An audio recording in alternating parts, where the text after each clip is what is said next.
REET exam में previous years में पूछे गए मनोविज्ञान के क्वेश्चन की बात करते हैं इस वीडियो में। हो सकता है आपके इस बार कोई रिपीट हो जाए तो क्वेश्चन आपके लिए बेनिफिट रहेगा।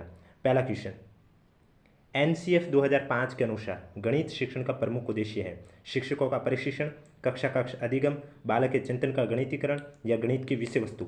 तो आपका राइट आंसर हो जाएगा पहले का सी, बालक के चिंतन का गणितीकरण। नेक्स्ट क्वेश्चन, पारितोषिक तथा दंड के माध्यम से सीखना अधिगम के किस सिद्धांत से संबंधित है?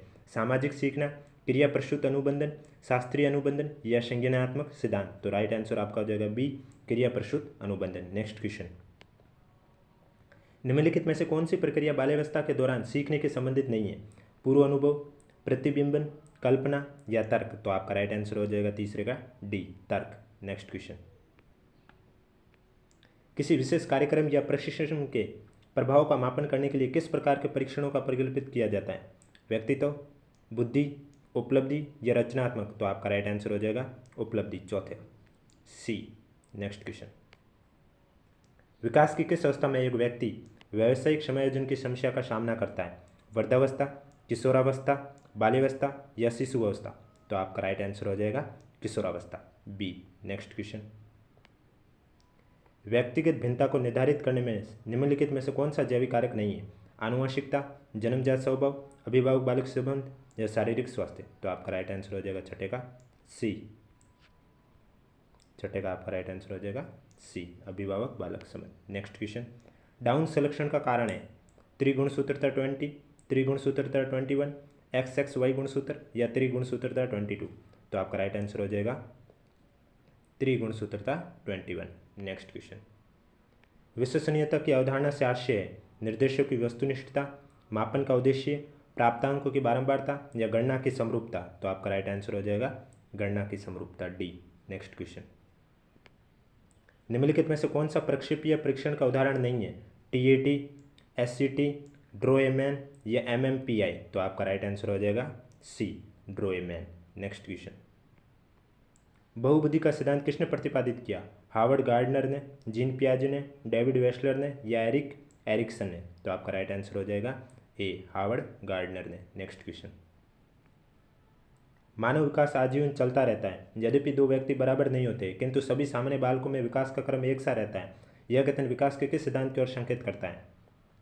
सतत विकास का सिद्धांत, परस्पर संबंध का सिद्धांत, समान प्रतिरूप का सिद्धांत या सामान्य से विशिष्ट अनुक्रियाओं का सिद्धांत। तो आपका राइट आंसर हो जाएगा 11 का ए, सतत विकास का सिद्धांत। नेक्स्ट क्वेश्चन, जीन पियाजे के अनुसार संज्ञानात्मक विकास की अंतिम अवस्था कौन सी है?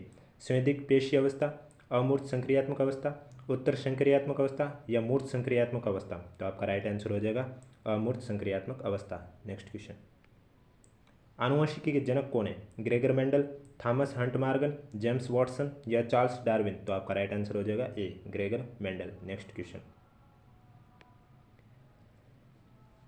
व्यक्तित्व का मनोविश्लेषणात्मक सिद्धांत किसने प्रतिपादित किया? अब्राहम मास्लो ने, सिगमंड फ्रायड ने, कार्ल रॉजर्स ने या जीन पियाजे ने। तो आपका राइट आंसर हो जाएगा बी, सिगमंड फ्रायड ने। नेक्स्ट क्वेश्चन, एक 10 वर्षीय बालक की मानसिक आयु 12 है तो उसकी बुद्धि लब्धि क्या होगी? 100, 90, 120 या 110। तो आपका राइट आंसर क्या हो जाएगा? 120। बुद्धि लब्धि का फॉर्मूला लगा के सॉल्व करना। नेक्स्ट क्वेश्चन, शिक्षण अधिगम का मनोवैज्ञानिक आधार किस पर निर्भर करता है?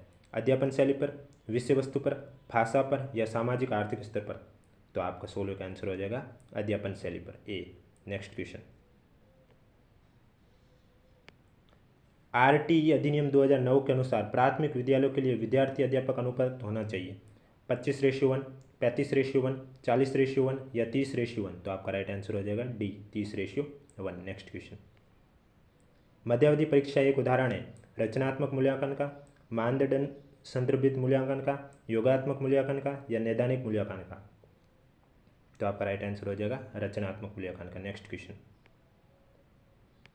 कौन सा रोग वंशानुगत है? ADHD, फिनाइलकुटुनोरिया, पार्किंसन या HIV एड्स। तो आपका राइट आंसर हो जाएगा 19 का बी, फिनाइलकुटोनूरिया।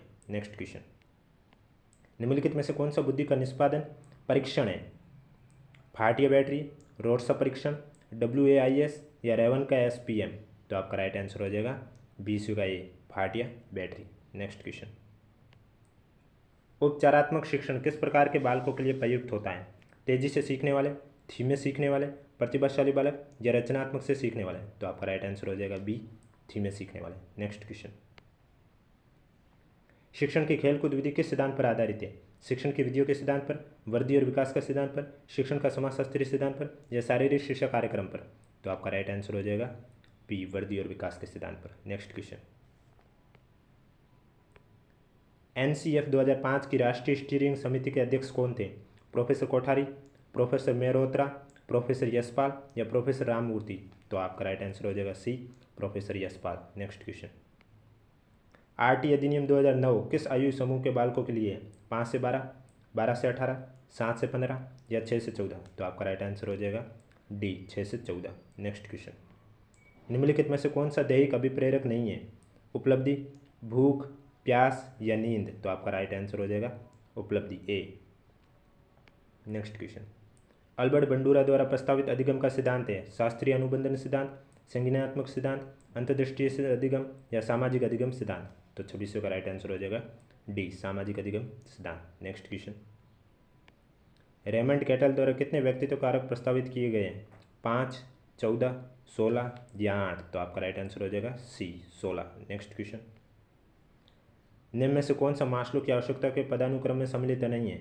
दैहिक आवश्यकताएं, व्यक्तित्व एवं समूहवाद, स्नेह एवं संबंधता या आत्मसिद्धि? तो आपका राइट आंसर हो जाएगा बी, व्यक्तिवाद एवं समूहवाद। नेक्स्ट क्वेश्चन, एक व्यक्ति में एक समय पर दो विपरीत इच्छाओं का होना क्या कहलाता है? द्वंद्व, कुंठा, चिंता या दबाव? तो आपका राइट आंसर हो जाएगा द्वंद्व। एंड लास्ट क्वेश्चन, निम्नलिखित में से कौन सा अनुसंधान स्टीफन कोरेस से संबंधित है? आधारभूत अनुसंधान, व्यवहारात्मक अनुसंधान, वैज्ञानिक अनुसंधान या क्रियात्मक अनुसंधान? तो आपका राइट आंसर हो जाएगा डी, क्रियात्मक अनुसंधान।